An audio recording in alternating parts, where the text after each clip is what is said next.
თბილისის ისტორიული შენობების სადარბაზოების ნაწილს ძველი იერსახე უნდა დაუბრუნონ. პროექტი მასშტაბური და რამდენიმე ეტაპიანია. ამ ეტაპზე სამუშაოები აქტიურად მიმდინარეობს ათონელის ქუჩაზე. რესტავრაციის პროცესი გულისხმობს როგორც კედლის მხატვრობის კონსერვაცია რეაბილიტაციას, ასევე უნიკალური არქიტექტურის აღდგენასაც. რესტავრატორებს რთული სამუშაოები ელით, რადგან ზოგიერთ სადარბაზოს მოხატული კედლები წლების განმავლობაში რამდენჯერმეა გადაღებილი. სპეციალისტები დაახლოებით 5 თვეა განსაკუთრებული სიფრთხილით მუშაობენ, რათა სადარბაზოების რეაბილიტაცია სრული სიზუსტით მოხდეს. ისტორიული სადარბაზოების კედლის მხატვრობის აღდგენა თბილისის მუნიციპალური განვითარების ფონდის პროექტის ახალი თბილისის ფარგლებში მიმდინარეობს. ჭერი არის თავდაპირველი, რაც ძალიან გვახარებს და გადარჩენილია იმ გვიან ჩარევებში არ მოყვა და შეინარჩუნეს.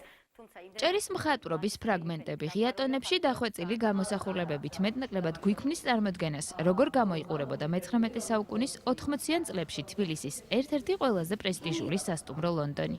როგორც ჩანს, შენობის დამკვეთისთვის მხატვრობას განსაკუთრებული მნიშვნელობა ჰქონდა, რადგან დეკორატიული ფერწერა ფარავს არა მხოლოდ კედლებსა და პლაფონებს, არამედ კიბის მარშებს და ზურგსაც. ისტორიულად 1875 წლიდან შენობამ დანიშნულება და მფლობელი არაერთ გზის შეიცვალა. ინტერიერის თავდაპირველი მოხატულობის ის ნაწილი კი, რომელიც შემორჩენილია, ან ძლიერ დაზიანებულია, ან გადაღებილი. ლაქის მოხსნის შემდეგ უკვე შესაძლებელი გახდა, რომ დავუბრუნდოთ სადარბაზო თავდაპირველ კოლორიტს.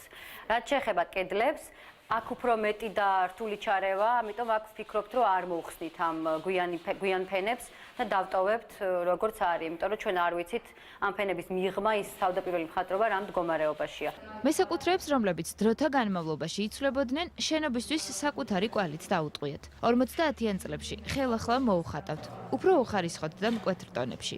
შენობის თანადროული მხატვრობა კი, რასაც ახლა ვხედავთ, იმ საღებავების ფენის ქვეშაა მოქცეული. ყველაზე კარგად ეხა აქ აღიქმება და აქ ჩანს ის თავდაპირველი მხატვრობის დეტალი, თუ როგორ იყო ეს სადარბაზო მოხატული.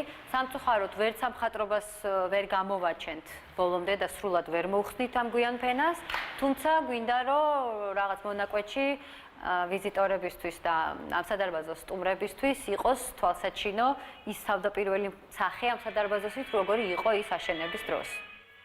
პროექტის მიხედვით ისტორიული სადარბაზო მაქსიმალურად ავთენტურად და სრულად აღდგება. სამუშაოები მასშტაბური და რთულია, რადგან რესტავრატორებმა მხატვრობის ორი ფენის შენარჩუნებაზე უნდა იმუშაონ. მიმდინარეობს არქიტექტურული სამუშაოებიც. დაგეგმილია ავთენტური, თუმცა მკვეთრად დაზიანებული თეთრი მარმარილოს კიბის და თუჯის მოაჯირების აღდგენა კონსერვაციაც. ისტორიული სადარბაზოების რეაბილიტაციის პროექტის ფარგლებში თბილისის მუნიციპალური განვითარების ფონდი ათონელის 23 ნომერში მდებარე სადარბაზოს რეაბილიტაციასაც ახორციელებს, სადაც ასევე გადაღებილი კედლების ქვეშ უნიკალური კედლის მხატვრობა აღმოჩნდა. გადაღებილი იყო ეს ყველაფერი რამდენიმე ფენა და კიდე დაზიანებული. ზოგან სპეციალურად აი მაგალითად აქ ანგელოზებია, რომლებსაც როგორც წესი საქართველოს თვალებს თხრიან ხოლმე სადამდესაც მიწოდებიან. დაახლოებით 5 თვე არქიტექტორ რესტავრატორების ჯგუფი სადარბაზოს მოხატულობის აღდგენა კონსერვაციაზე მუშაობენ. დაზიანებულ ფრაგმენტებს ავთენტური ესკიზებით ავსებენ, სადაც მხატვრობის კვალი აღმოჩნდა, მისი შენარჩუნება ყველგან მოახერხეს, თუმცა სამუშაოების დასრულებამდე კიდევ ბევრია დარჩენილი. ეს არის ძველი, თანადროული ამ სადარბაზოსი, როცა ეს სადარბაზო გააკეთეს, ხო? აი ესენი არის უკვე ჩვენი ამოვსებული ადგილები.